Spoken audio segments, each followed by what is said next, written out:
ಎಲ್ಲರಿಗೂ ನಮಸ್ಕಾರ. ಈ ವಿಡಿಯೋನ ಬಂದ್ಬಿಟ್ಟು ಫುಲ್ಲಾಗಿ ನೋಡಿ. ಇಷ್ಟೊಂದು ದೊಡ್ಡ ಮರ ಬಂದು ಬೆಳ್ಕೊಂಡಿರೋ ಜಾಗ ಬಂದ್ಬಿಟ್ಟು ಒಂದು ಪುರಾತನವಾದ ದೇವಸ್ಥಾನದ ಗರ್ಭಗುಡಿ ಒಳಗಡೆ. ಈ ದೇವಸ್ಥಾನದ ಮೇಲ್ಛಾವಣಿ ಎಲ್ಲ ಬಿದ್ದೋಗಿದೆ. ಇಲ್ಲಿ ಒಂದು ಪುರಾತನವಾದ ಅಮ್ಮನವ್ರ ವಿಗ್ರಹ ಬೇರೆ ಇದೆ, ಅದು ಒಡೆದೋಗಿದೆ. ಇಲ್ಲಿನ ದುಃಖಕರವಾದ ವಿಷಯ ಏನಪ್ಪಾ ಅಂದ್ರೆ, ಈ ದೇವಸ್ಥಾನ ಬಂದ್ಬಿಟ್ಟು ಇವತ್ತೋ ನಾಳೆನೋ ಬೀಳೋ ಪರಿಸ್ಥಿತಿಯಲ್ಲಿ ಬಂದ್ಬಿಟ್ಟಿದೆ. ಇವಾಗಲೇ ನೀವು ನೋಡ್ಬೋದು, ಮೇಲ್ಛಾವಣಿ ಕಲ್ಲುಗಳೆಲ್ಲ ಬಿದ್ದೋಗಿ ಒಡೆದೋಗ್ತಾ ಇದೆ. ಅದೇ ಥರ ಬೇರೆ ಕಲ್ಲುಗಳು ಬಿದ್ದುಬಿಟ್ರೆ ಈ ದೇವಸ್ಥಾನ ಬಂದ್ಬಿಟ್ಟು ಸಂಪೂರ್ಣವಾಗಿ ನಾಶ ಆಗುತ್ತೆ. ಅದಕ್ಕಿಂತ ಮುಂಚೆ ನಮ್ಮ ಕರ್ನಾಟಕ ಗೌರ್ಮೆಂಟ್ ಆಗಲಿ, ಈ ಊರಿನ ಜನ ಆಗಲಿ, ಈ ದೇವಸ್ಥಾನಕ್ಕೆ ಏನಾದರೂ ಒಂದು ಒಳ್ಳೆಯ ಉಪಾಯ ತರಲೇಬೇಕು. ಇವಾಗ ಮಕ್ಕಳೆಲ್ಲ ಸ್ಕೂಲ್ಗೆ ಹೋಗ್ತಾರೆ. ಸ್ಕೂಲಲ್ಲಿ ಏನೇನು ಕ್ಲಾಸಸ್ ಎಲ್ಲ ಇರುತ್ತೆ, ಕಂಪ್ಯೂಟರ್ ಕ್ಲಾಸ್ ಇರುತ್ತೆ, ಡ್ರಾಯಿಂಗ್ ಕ್ಲಾಸ್ ಇರುತ್ತೆ, ಆಮೇಲೆ ಸ್ಪೋರ್ಟ್ಸ್ ಕ್ಲಾಸ್ ಇರುತ್ತೆ, NCC ಕ್ಲಾಸ್ ಇರುತ್ತೆ. ಈ ಕ್ಲಾಸ್ಗೆಲ್ಲ ಕಲಿಸ್ಕೊಡ್ತಾರೆ. ಆದರೆ ಮೊದಲನೇ ಬಾರಿಗೆ ಈ ಒಂದು ಸ್ಕೂಲ್ ಮಾತ್ರ ನಮ್ಮ ಪಾಳು ಬಿದ್ದ ಪುರಾತನ ದೇವಾಲಯ ಸ್ವಚ್ಛತಾ ಕಾರ್ಯಕ್ಕೆ ಬಂದ್ಬಿಟ್ಟು ಅವ್ರ ಸ್ಕೂಲ್ ಮಕ್ಕಳನ್ನ ಬಂದು ಕಲಿಸ್ಕೊಟ್ಟಿದ್ದಾರೆ. ನಿಜವಾಗ್ಲೂ ನಾವೆಲ್ಲ ಹೆಮ್ಮೆ ಪಡೋ ವಿಷಯ ಇದು.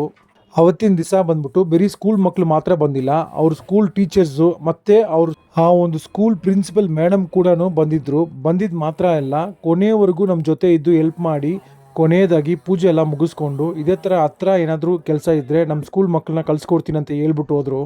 ನಿಜವಾಗ್ಲೂ ಆ ಒಂದು ಮಾತು ಬಂದ್ಬಿಟ್ಟು ನಮ್ಮ ತಂಡದವ್ರಿಗೆಲ್ಲ ತುಂಬಾ ಖುಷಿ ಆಯಿತು. ಈ ಒಂದು ವಿಡಿಯೋ ಮುಖಾಂತರ ನನ್ನ ಜೊತೆ ನೀವು ಸೇರಿಕೊಂಡು ಈ ಓಂ ಶ್ರೀ ಪಬ್ಲಿಕ್ ಸ್ಕೂಲ್ ಹೊಸಕೋಟೆಯಲ್ಲಿ ಇರೋದು ಈ ಸ್ಕೂಲ್ಗೆ ಬಂದ್ಬಿಟ್ಟು ತುಂಬಾ ಧನ್ಯವಾದಗಳು ಹೇಳ್ಕೊತೀನಿ. ಅದೇ ಥರ ನಮ್ಮ ತಂಡದವ್ರಿಗೂ ಸರಿ, ಆವತ್ತಿನ ದಿವಸ ಬಂದ್ಬಿಟ್ಟು ನಮ್ಗೆ ಹೆಲ್ಪ್ ಮಾಡಿರೋ ಪ್ರತಿಯೊಬ್ಬರಿಗೂ ಸರಿ ಈ ವಿಡಿಯೋ ಮುಖಾಂತರ ತುಂಬಾ ಧನ್ಯವಾದಗಳು ಹೇಳ್ಕೊತೀನಿ. ನಿಮ್ಮ ಹತ್ರ ಇನ್ನೊಂದು ವಿಷಯ ನಾನು ಹೇಳಲೇಬೇಕು. ನಾವು ಮಾಡೋ ಪ್ರತಿ ಕೆಲಸನೂ ಬಂದ್ಬಿಟ್ಟು ಅಷ್ಟು ಸುಲಭವಾಗಿ ಇರೋದೇ ಇಲ್ಲ. ಒಂದೊಂದು ಕೆಲಸನೂ ತುಂಬಾ ಕಷ್ಟ ಇರುತ್ತೆ. ಅದೇ ಥರ ಈ ಕೆಲಸನೂ ಬಂದ್ಬಿಟ್ಟು ನಮ್ಗೆ ತುಂಬಾ ಕಷ್ಟ ಇತ್ತು. ಸೆಕೆಂಡ್ ಹಾಫ್ ಬಂದ್ಬಿಟ್ಟು ನೋಡಿದ್ರೆ ಫುಲ್ ಮಳೆ ಬಂದ್ಬಿಟ್ಟು ತುಂಬ ಸ್ಲಿಪ್ಪರಿಯಾಗಿತ್ತು. ಹಂಗಂತ ನಾವು ಯಾರೂ ಸುಮ್ಮನೆ ಇರಲಿಲ್ಲ, ನಮ್ಮ ಕೆಲಸಗಳನ್ನ ಮಾಡ್ತಾನೆ ಇದ್ವಿ. ಫೈನಲ್ ಆಗಿ ನಾವು ನಮ್ಮ ಕೆಲಸನ ಸಕ್ಸಸ್ಫುಲ್ಲಾಗಿ ಮುಗಿಸ್ಬಿಟ್ವಿ. ನಿಜವಾಗ್ಲೂ ಈ ಥರ ಒಂದು ಸುಂದರವಾದ ದೇವಸ್ಥಾನ ಬಂದ್ಬಿಟ್ಟು ಫಾರಿನ್ ಕಂಟ್ರೀಸಲ್ಲಿ ಇದ್ದಿದ್ರೆ ಈ ದೇವಸ್ಥಾನನ ಬಂದ್ಬಿಟ್ಟು ಒಂದು ಮ್ಯೂಸಿಯಂ ಥರ ಕನ್ವರ್ಟ್ ಮಾಡಿ ಚೆನ್ನಾಗಿ ನೋಡ್ಕೊಂಡಿರೋರು. ಅದೇನೋ ಗೊತ್ತಿಲ್ಲ, ನಮ್ಮ ಇಂಡಿಯಾದಲ್ಲಿ ಮಾತ್ರ ನಮ್ಮ ಪುರಾತನ ದೇವಾಲಯಗಳಿಗೆ ಬಂದ್ಬಿಟ್ಟು ಈ ಥರ ಒಂದು ಪರಿಸ್ಥಿತಿ. ಈ ಒಂದು ಜಾಗದಲ್ಲಿ ಇರೋ ವಿಶೇಷಕರವಾದ ಸಂಗತಿ ಏನಪ್ಪಾ ಅಂದರೆ, ಈ ಒಂದು ಅದ್ಭುತವಾದ ಚೆನ್ನಕೇಶವನ ದೇವಾಲಯ ಬಂದ್ಬಿಟ್ಟು ಪುರಾತನವಾದ ಉಳ್ಷೇನ್ ತೋಪಿನ ನಡುವೆ ಈ ದೇವಸ್ಥಾನ ಬಂದ್ಬಿಟ್ಟು ಇರೋದು.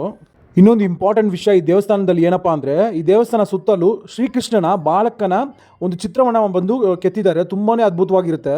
ಖಂಡಿತ ಈ ನಮ್ಮ ಧರ್ಮ ಕಾರ್ಯವನ್ನು ಮುಂದುವರ್ಸ್ಕೊಂಡು ಹೋಗ್ತೀವಿ. ಆದರೆ ನಿಮ್ಮ ಒಂದು ಸಪೋರ್ಟ್ ಇಲ್ಲ ಅಂದರೆ ನಮ್ಮ ಕೈಲಿ ಏನು ಮಾಡೋಕ್ಕಾಗಲ್ಲ. ಖಂಡಿತ ನಿಮ್ಮ ಸಪೋರ್ಟ್ ಬೇಕೇ ಬೇಕು. ಸೊ ಈ ವಿಡಿಯೋನ ಮ್ಯಾಕ್ಸಿಮಮ್ ಎಲ್ಲರಿಗೂ ಶೇರ್ ಮಾಡಿ. ಜೈ ಶ್ರೀರಾಮ್.